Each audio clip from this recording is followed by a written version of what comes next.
في الملعب ما كانش افضل حاجه بس ما كانش وحش. انا مش بتكلم على اداؤه، انا مش رايح على اداؤه، انا بتكلم على قرار كولر بعدم التخليص على قفشه. حس ان عنده رصيد او عدم القضاء على قفشه، حس ان عنده رصيد، عاقبتك انتهى الامر، خش خلاص. فده يعني هو ده صورتي عن الراجل، ما اتغيرتش، فتحيه كبيره جدا ليه. طيب تحيه كبيره جدا جدا جدا جدا لاداره النادي الاهلي اللي اخذت القرار بمعاقبه. مين اللي عاقب قفشه؟ الكابتن محمود الخطيب شخصيا في مكالمه. كان الرد في لائحه طبقوها يعاقب.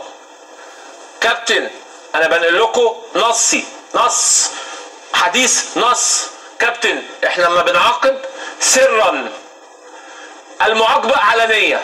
كل جمهور الاهلي وقف يتساءل ليه الاهلي بيعاقب قفشه في التوقيت ده علني، مع ان عاقب ناس كتيره جدا جدا بشكل سري.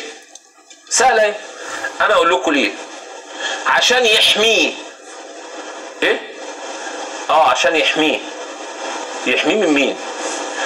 لو الاهلي ما خدش قرار بمعاقبه قفشه علني كان قفشه النهارده اتحاسب واتعاقب صح من جمهور النادي الاهلي. واحد يقول لي بس جمهور الاهلي زعل من قفشه النهارده وهتف ضده في بدايه المباراه. اقول له ده عتاب، ده لمسوا له بس. اللي حصل مع قفشه النهارده جمهور الاهلي بيقول له ايه؟ حاسب ما تعملش كده تاني، اوعى تعمل كده تاني، الاهلي ما بيتعملش معاه كده. فاهم قصدي؟ الجمهور الشبعان بيضرب في المليان، الجمهور الشبعان ما بيتهددش. يعني ما تجيش تقول له اصل انا هعمل، تعمل ايه؟ اوعى الاهلي، اوعى كلمه الاهلي، خلي بالك. طيب كابتن الخطيب ما اخذ القرار حمى قفشه ليه؟ لان قفشه تجاوز الخطوط مع جمهور الاهلي، تجاوز الخطوط. يا ابني وانت بتدافع عن قفشه ولا بتقول قرار كويس ان هو يشارك، ولا انت عايز مننا ايه؟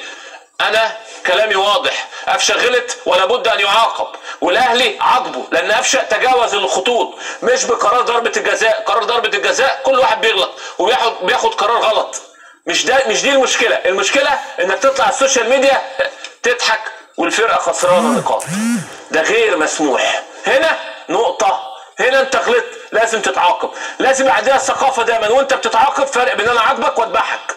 اعاقبك غرامه ماليه، عاقبتك زي ما بكافئك، شكرا، نقطه من اول السطر. طب انا مش هعاقبك، يبقى هسيبك للجمهور يعاقبك.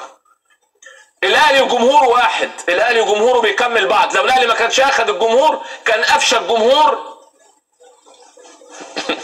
مش عايز اقول لكم ما كانش قدر اللعب. يعني قفشه الاهلي لو ما خدش قرار عقوبه كان قفشه قعد فتره ما عرفش يلعب في الاهلي. انا باكد لكم جمهور الاهلي وواعي فوق ما دماغكم تجيب. يعني ايه؟ المجلس اداره النادي الاهلي وكابتن محمود اخذ قرار عاجبك، خلاص احنا ايه؟ هنعاتبك.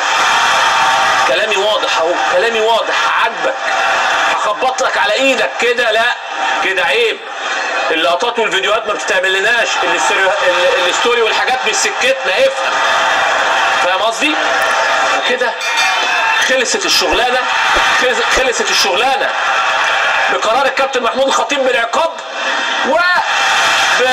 وبمعاقبه او عتاب جمهور الاهلي النهارده. طيب النصيحه قفشه ايه؟ نصيحتي لقفشه